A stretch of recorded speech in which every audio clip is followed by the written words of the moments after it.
disunnahkan bagi orang yang ruku itu meletakkan tangan di lututnya. Meletakkan tangan di lututnya. Jadi dan memegang lutut itu. Lutut itu dipegang dengan jari-jari, jari-jarinya tidak agak merenggang. Jadi direnggangkan jari-jarinya itu dan diluruskan punggungnya dan kepala tidak naik dan juga tidak turun. Nah, itu yang sempurna. Itu yang sempurna. Artinya ruku yang seperti itu ruku yang sempurna.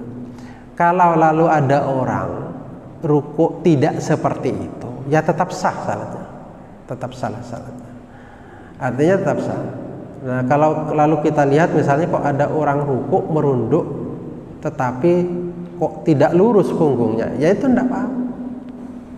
Tidak apa-apa, dia tetap sah, dia ruku, tetap sah ruku.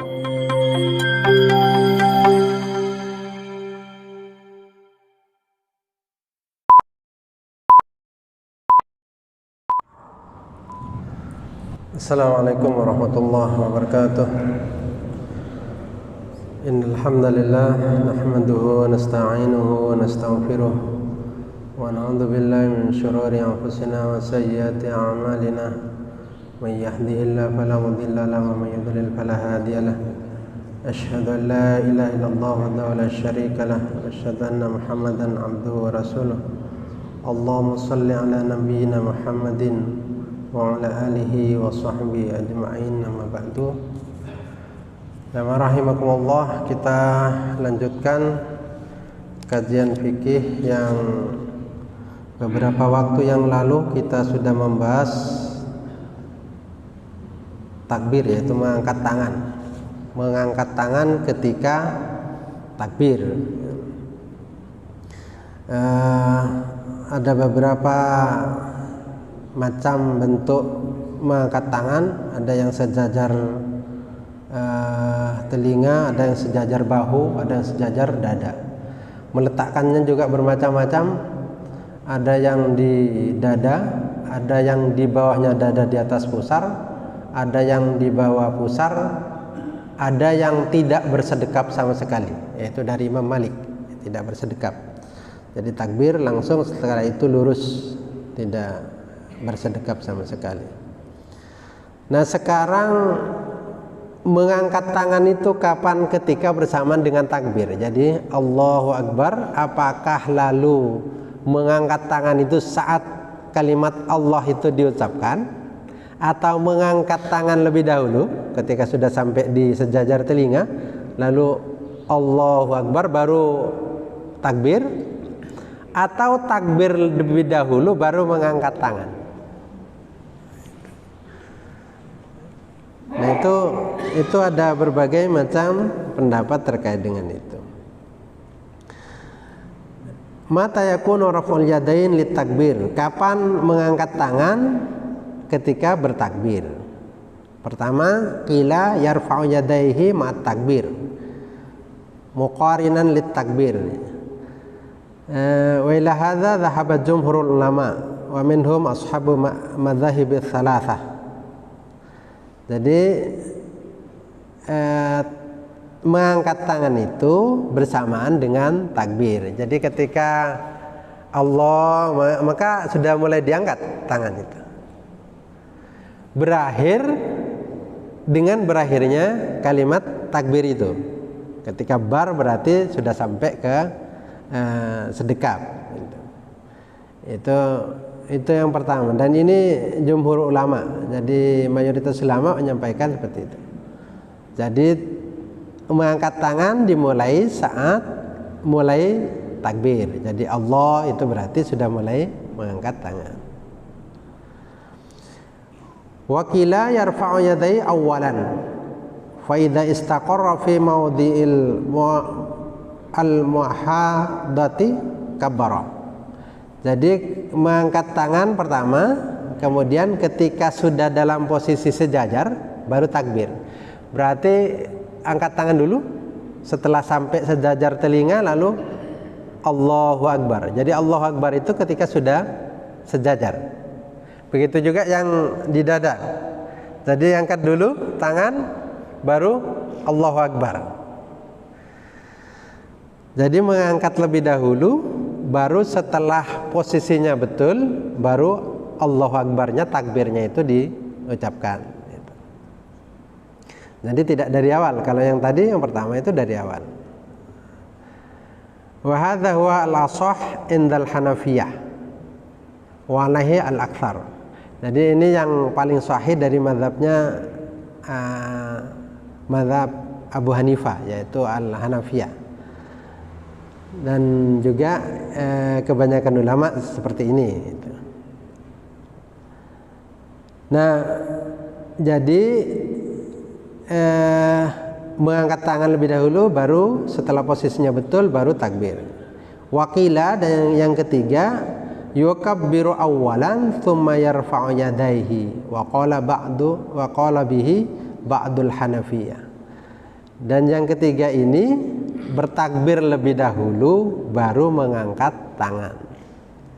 Jadi Allah itu setelah bertakbir, saat bertakbir itu baru diangkat tangannya. Jadi takbir lebih dahulu baru mengangkat tangan. Nah, itu 3 macam. Jadi bersamaan. Yang kedua, mengangkat tangan lebih dahulu. Ketika posisinya sudah betul baru takbir. Yang ketiga yaitu takbir lebih dahulu baru mengangkat tangan. Waqad ja'at as-sunnatu bima yadullu ala dzalika kullihi. Jadi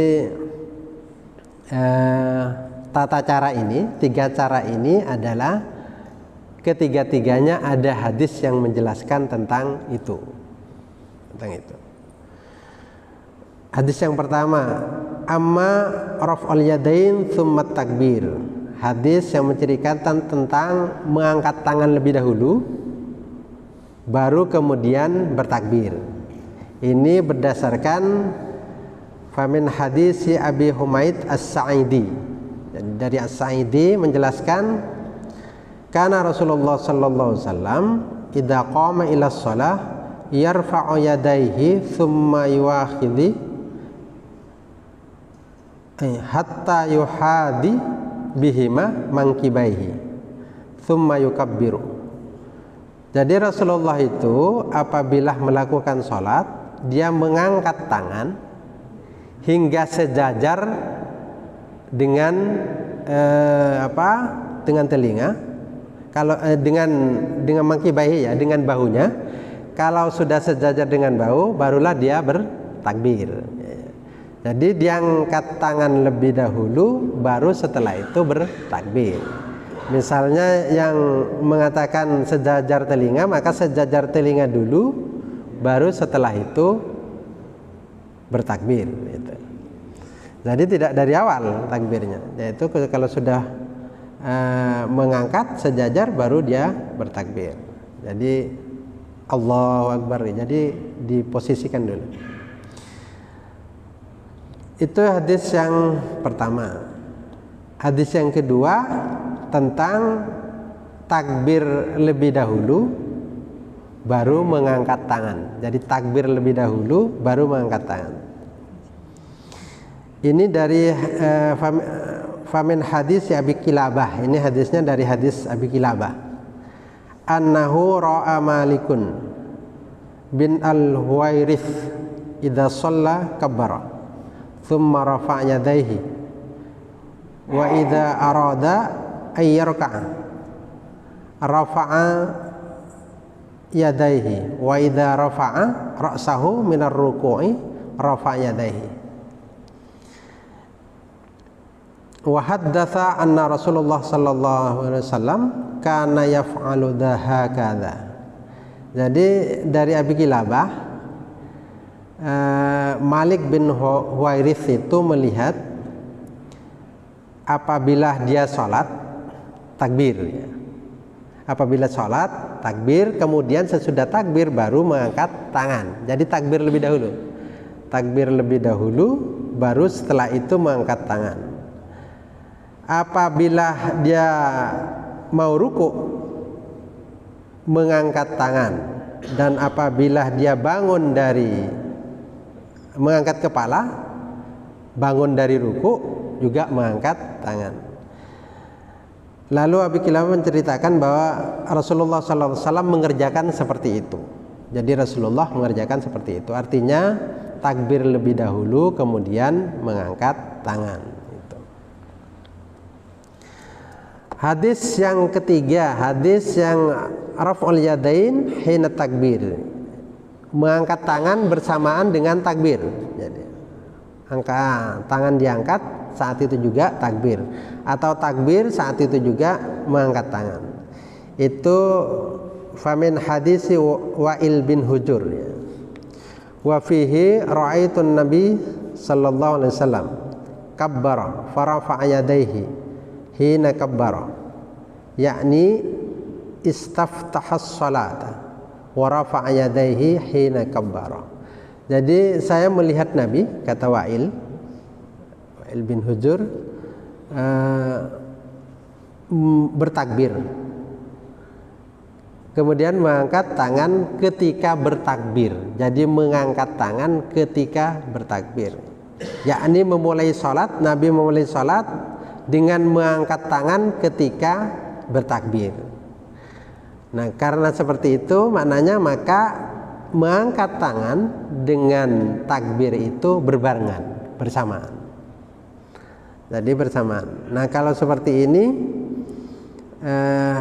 maka takbir, mengangkat tangan itu dimulai dari takbir, diakhiri dengan takbir. Artinya permulaan takbir, permulaan mengangkat, selesai takbir juga selesai tangan itu posisi dalam sedekap atau irsal atau dilepas.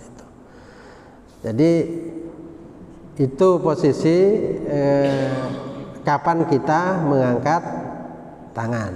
Jadi boleh ketiga-tiganya, tapi yang masyhur itu adalah ketika bersamaan antara mengangkat tangan dengan takbir itu.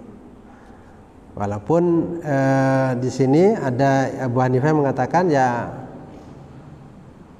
takbir lebih dahulu, lalu setelah itu mengangkat tangan, atau mengangkat tangan lebih dahulu, setelah itu baru bertakbir. Nah, ini terkait dengan mengangkat tangan sudah selesai. Barangkali sampai di sini ada yang ingin disampaikan sebelum saya lanjutkan ke ruku, bab masalah ruku. Tidak ada? Saya lanjutkan ke masalah rukun yang ketiga, yaitu ruku. Ruku itu ulama sepakat bahwa ruku itu adalah termasuk ruknun min arkanis shalah. Jadi rukun dari rukunnya salat. Artinya kalau orang tidak ruku berarti batal salatnya. Batal salatnya.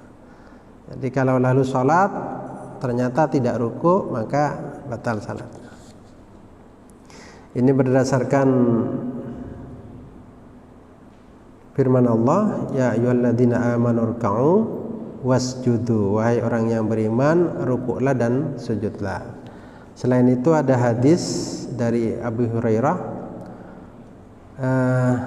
anna Nabiyya sallallahu alaihi wasallam dakhala al-masjida fa dakhala rajulun fa shalla fa sallama 'alan nabi. Nabi itu masuk ke masjid, kemudian datanglah seorang laki-laki, kemudian sholat. Setelah sholat, laki-laki ini menyampaikan salam kepada Nabi. Nabi menjawab salam itu, kemudian Nabi mengatakan irji fasolli fa innaka lam tusolli. Ulangi salat kamu, karena kamu tidak sholat tadi. Artinya ada yang kurang pas ya. Ulangi salatnya. Faraja'a fayusalli kama shalla. Kemudian laki-laki ini sholat kembali sebagaimana tadi sholat ya. Kemudian setelah itu fasallama 'alan nabi, kemudian salam kepada Nabi. Terus faqala, dan Nabi mengatakan irji fasalli fa innaka lam tusalli salasan. Jadi orang ini sholat kemudian tidak pas dalam pandangan Nabi, lalu disuruh sholat kembali. Setelah itu sholat lagi tidak pas, lalu disuruh sholat kembali sampai 3 kali. Setelah 3 kali lalu dia mengatakan, laki-laki itu karena sudah 3 kali disuruh diulang oleh Nabi, lalu terakhir dia mengatakan walladzi ba'atsaka bil haqq ma uhsinu ghairahu fa'allimni. Ya Nabi, demi Allah, demi zat yang mengutusmu, yaitu demi Allah, demi zat yang mengutusmu, saya itu tidak bisa melakukan yang lebih baik dari ini. Artinya ini sudah maksimal yang bisa saya lakukan. Maka fa'alimni, maka ajarkan saya, Kak. Lalu dia menyampaikan ke Nabi bahwa coba ajarkan saya. Maka lalu Nabi mengatakan idza qumta ilas shalah fakabbir, apabila engkau mau salat maka bertakbirlah. Tsumma qra' ma tayassara ma'aka minal Qur'an, kemudian bacalah yang mudah dari Quran. Ini yang menyebabkan Abu Hanifah berbeda ya. Kalau selain Abu Hanifah kan mengatakan Fatihah itu wajib. Fatihah itu termasuk rukun daripada salat. Kalau tidak baca Fatihah batal salatnya. Nah, kalau Abu Hanifah enggak, pokok dia membaca Al-Qur'an meskipun tidak harus Fatihah gitu. Karena di sini teksnya bunyinya tsumma qra' ma tayassara ma'aka minal Qur'an. Bacalah yang mudah dari Quran. Kemudian summarka hatta tatma'inna raki'an, kemudian rukuklah hingga kamu tumaknina dalam ruku. Summarfa hatta ta'tadila qa'iman, kemudian luruslah, i'tidal, lurus. Summasjud hatta tatma'inna sajidan, sujudlah hingga kamu tumaknina dalam sujud. Tsummarfa hatta tatma'inna jalisan, kemudian duduklah hingga kamu itu tumaknina dalam duduk. Waf'al dzalika fi sholatika kulliha, kerjakan semua itu dalam salat kamu. Nah, hadis ini menjelaskan banyak hal ya, tapi konsentrasi di sini adalah ruku. Artinya ruku itu harus karena termasuk bagian dari sesuatu yang wajib dikerjakan. Nah itu nah apa ruku itu adalah merunduk ya. Ruku itu merunduk, turun sejajar, lurus, punggung itu lurus dengan kepala. Jadi kepala tidak terlalu tinggi, tidak juga terlalu rendah, sehingga lurus antara kepala dengan punggung. Nah itu meskipun nampaknya itu sulit ya, meskipun sulit, artinya perlu dilatih. Kadang ada yang tangannya terlalu panjang sehingga kalau menyentuh lutut, karena terlalu panjang tangannya, maka punggungnya itu tidak persis lurus, tetapi agak naik ke atas ya, karena tangannya panjang. Ada yang tangannya kependekan sehingga agak tidak sejajar, jadi agak merunduk gitu. Nah yang disempurna itu apabila punggung itu lurus, jadi kepala tidak ke atas dan kepala tidak merunduk juga, jadi kepala dengan punggung itu lurus. Sehingga kata Nabi, seandainya sesuatu itu, air itu turun ke punggung itu, maka tidak akan tumpah karena saking lurusnya. Tidak juga ke bawah, tidak juga ke atas, saking lurusnya itu. Jadi kalau sahabat menjelaskan bahwa salat Nabi itu seperti itu, jadi punggung itu lurus, sehingga seandainya air katanya didatangkan dan ditaruh di punggung itu, maka tidak akan tumpah. Nah, apa yang inti daripada ruku itu adalah yaitu al-inhina, yaitu merunduk. Itu intinya daripada ruku. Sehingga sekarang misalnya ada orang ruku, tangannya tidak ditaruh di lutut misalnya, tapi dia merunduk, maka dia sudah cukup, rukuknya sudah cukup. Karena ruku itu ya yang penting merunduk. Nah, tetapi disunnahkan yustahabbul lirraqi ayyada'a yadaihi ala rukbataihi. Jadi disunnahkan bagi orang yang ruku itu meletakkan tangan di lututnya. Meletakkan tangan di lututnya. Jadi dan memegang lutut itu. Lutut itu dipegang dengan jari-jari, jari-jarinya tidak agak merenggang. Jadi direnggangkan jari-jarinya itu dan diluruskan punggungnya, dan kepala tidak naik dan juga tidak turun. Nah, itu yang sempurna. Itu yang sempurna. Artinya ruku yang seperti itu ruku yang sempurna. Kalau lalu ada orang ruku tidak seperti itu, ya tetap sah salatnya. Tetap salah salatnya. Artinya tetap sah. Nah, kalau lalu kita lihat misalnya kok ada orang ruku merunduk tetapi kok tidak lurus punggungnya, ya itu tidak apa-apa.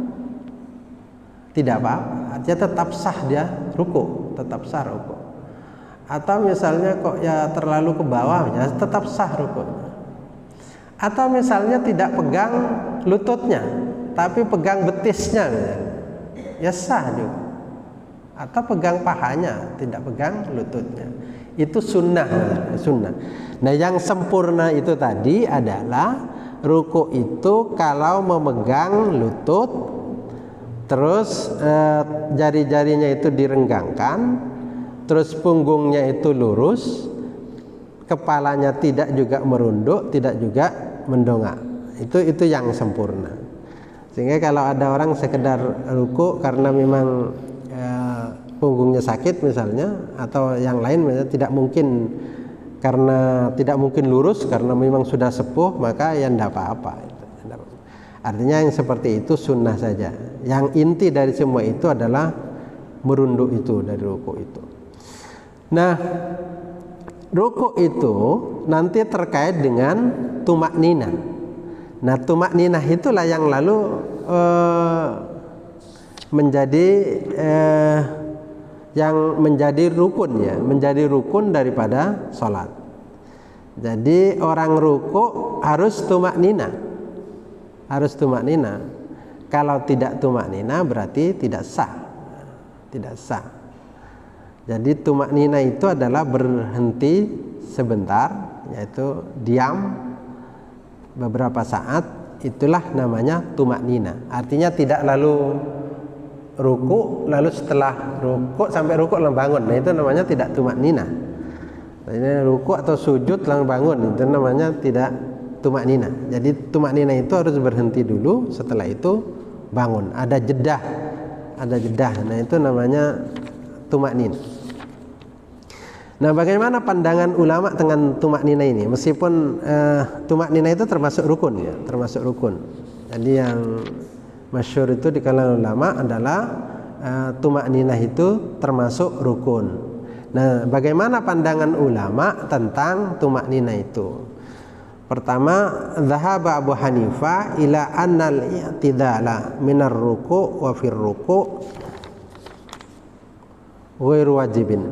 Jadi tumak ninah itu menurut Abu Hanifah itu tidak wajib, sunnah saja. Tumak ninah menurut Abu Hanifah itu tidak wajib, tetapi sunnah.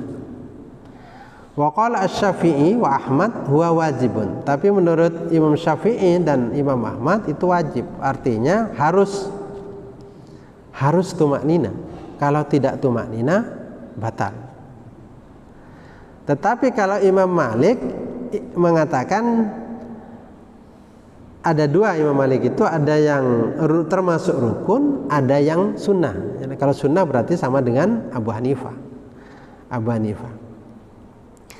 Nah, artinya yang mayoritas itu, yang umum itu adalah bahwa orang ruku itu harus tumaknina, berhenti dulu, berhenti lalu setelah itu baru dia bangun dari ruku. Nah, tapi kalau menurut Abu Hanifah tidak, tumaknina itu tidak termasuk bagian dari rukun, artinya tidak wajib. Pokok orang itu merunduk, setelah itu bangun, ya sudah cukup. Artinya tidak harus tumaknina, tidak harus tumaknina. Coba kita perhatikan hadis itu tadi, hadis tentang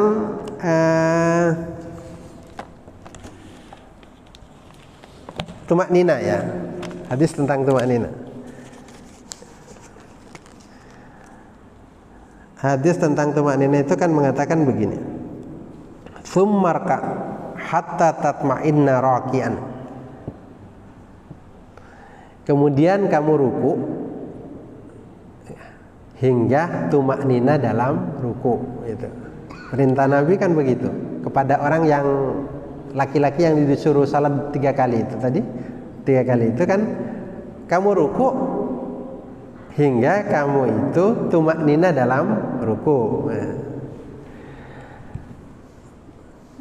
Menurut jumhur ulama, jadi menurut mazhab Syafi'i dan mazhab Ahmad bin Hambal, jadi menurut mazhab Ahmad bin Hambal dan Imam Syafi'i, hadis ini menunjukkan bahwa tumaknina itu harus wajib. Katanya Abu Hanifah itu tidak wajib. Coba kalau perhatikan kalimatnya,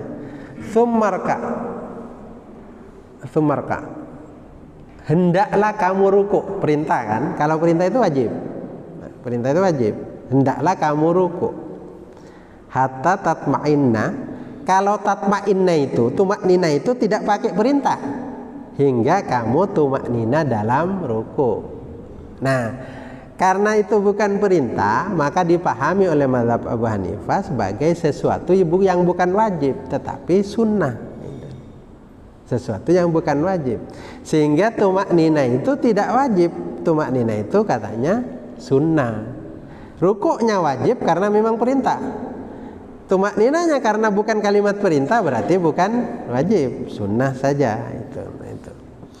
Nah, ini perdebatan para ulama, ya, perdebatan para ulama.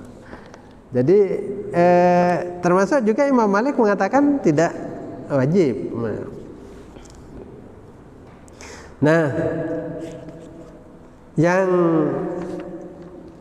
yang perlu kita lakukan adalah bahwa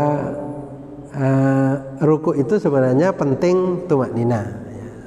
Oleh karena itu kita mengambil bahwa tumaknina itu termasuk bagian daripada rukunnya salat. Sehingga kalau ruku ya mesti harus tumaknina. Kalau tumaknina ya, kalau tidak tumaknina itu kan akhirnya yang penting merunduk lalu bangun, sehingga ada orang sholat kan begitu cepat itu. Nah, paling sedikitnya tumaknina itu seperti apa?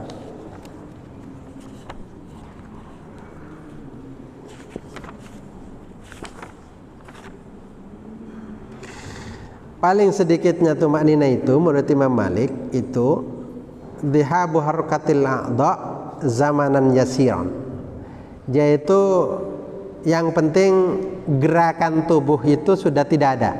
Jadi turun berhenti kan tidak bergerak lagi meskipun sebentar. Jadi ada jedah di mana tubuh itu sudah tidak bergerak lagi. Jadi turun itu berhenti sebentar, nah itu namanya tumaknina. Nah, kalau mazhab Syafi'i itu diam, artinya berhenti sebentar, jadi anggota tubuh itu berhenti, dan ada pemisah antara bergerak, turun dengan bangun. Artinya begini. Jadi orang ruku jadi Allahu Akbar, berhenti, kan ada pemisah antara turun dengan nanti bangunnya, bangun dari ruku. Nah itu jedah berhenti itu, dan ada pemisah antara turun untuk ruku dan bangun dari ruku, itu namanya tumak nina. Nah tumak nina. Tapi kalau lalu turun masih bergerak lagi, ditambahi turunnya sehingga bergerak lagi, nah itu tidak tumak nina. Jadi harus ada berhenti dulu, yang itu menjadi pemisah antara turun dengan nanti bangun. Gitu. Jadi tidak bergerak lagi. Nah, itu. Nah kalau Abu Hanifah mengatakan paling sedikitnya tumak nina, meskipun dia mengatakan tumak nina itu tadi sunnah ya. Nah paling sedikitnya tumak nina itu kalau lalu orang itu bertasbih satu kali, Subhana rabbiyal azim, berhenti. Dengan membaca kalimat itu satu kali sudah cukup dikatakan tumak nina. Jadi Subhana rabbiyal azim, berhenti. Nah itu tumak nina sudah itu. Nah itu terkait dengan tumak nina. Jadi kalau mazhab Abu Hanifah tidak mengharuskan tumak nina, tetapi tetap sunnah untuk dilakukan tumak nina itu. Tapi kalau mazhab Syafi'i dan Ahmad bin Hanbal ya tidak sah kalau tidak tumak nina ya. Artinya sholatnya itu batal karena memahami hadis tadi itu, hadis yang disuruh ulang 3 kali itu karena dianggap hadis itu menunjukkan bahwa orang yang sholat itu tidak tumak nina, sehingga perlu dijelaskan oleh Nabi sampai menyebut dalam ruku itu harus ada tumak nina itu. Nah itu terkait dengan ruku. Ada yang ingin disampaikan?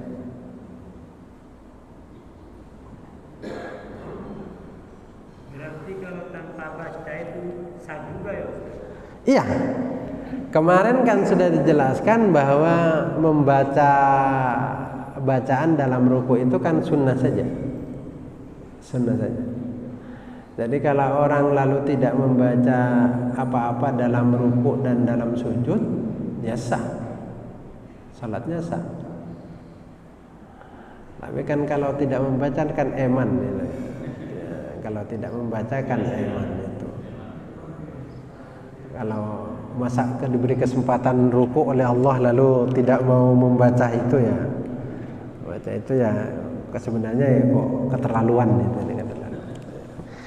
Jadi, tetapi tetap secara formal fikih bahwa orang yang tidak membaca apa-apa dalam ruku ya sah. Tidak membaca apa-apa dalam ruku ya sah.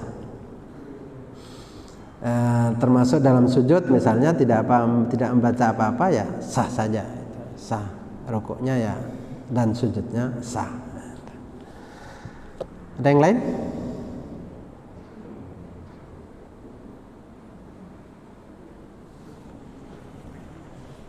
Kalau tidak ada saya cukupkan. Artinya begini bahwa Imam Asy'arani itu mengatakan bahwa ada 2 macam kan. Ada tadi mengatakan tumak nina itu adalah wajib, harus dikerjakan. Ada yang tumak nina itu adalah sunnah itu. Nah, Imam Asy'arani itu termasuk ulama yang selalu ingin mengatakan tidak ada yang salah dari ulama itu, meskipun berbeda, semuanya benar. Sehingga Imam Asy'arani itu mengatakan begini, yang orang yang kuat itu tumak nina itu menjadi sesuatu yang sangat penting, Orang-orang yang bermasalah dengan tubuhnya, nah itu menjadi ringan dengan cara dia tidak tumak nina, maka dia tidak tumak nina. Nah sehingga 2 pendapat ini bagi Imam Sya'rani tetap mengandung hikmah, yaitu hikmahnya kalau orang kuat ya semakin banyak tumakninanya semakin bagus. Untuk apa semakin banyak tumaknina itu? Artinya tumakninanya semakin lama untuk menghubungkan dirinya itu dengan keagungan Allah, menghubungkan hatinya dengan keagungan Allah, sehingga dia saat sholat tumakninanya betul-betul dikerjakan dalam rangka untuk mengagungkan Allah, sehingga hatinya itu tersambung dengan kemahagungan Allah. Sehingga betul-betul ketika rukuk betul-betul menyembah Allah itu luar biasa, sehingga ada kesenangan yang luar biasa itu. Jadi ada ulama yang lalu kalau rukuk itu ya persis baca ketika bacaan Quran, ya bacaan Quran saat berdiri. Jadi, kalau bacaan Qurannya surat Al-Baqarah berarti ya rukuknya kayak begitu kira-kira. Itu saking senangnya rukuk kepada Allah. Dan ini cocok bagi orang-orang yang kuat. Bagi orang-orang yang tidak kuat, kayak kata Imam Sya'rani, orang-orang yang lemah itu bisa mungkin yang sunnah ini menjadi penting bagi dia, penting bagi dia, sehingga dia tidak sempat misalnya lalu tumaknina lalu bangun. Nah ini berarti dia ngambil mazhabnya Abu Hanifah, tetapi tentu dia diuntungkan dengan adanya pendapat ini, pendapat ini. Sehingga di sini kata Imam Sya'rani tetap mengandung kebaikan semua. Tetapi tetap walaupun bagaimana tetap tumaknina itu menjadi sesuatu yang penting katanya Imam Sya'rani untuk menghubungkan hati kita dengan kemahagungan Allah, sehingga renungan-renungan kita tentang kemahagungan Allah itu menjadi sangat penting dalam rukuk kita. Barangkali itu, mudah-mudahan berguna. Ihdinas siratal mustaqim. Assalamualaikum warahmatullahi wabarakatuh.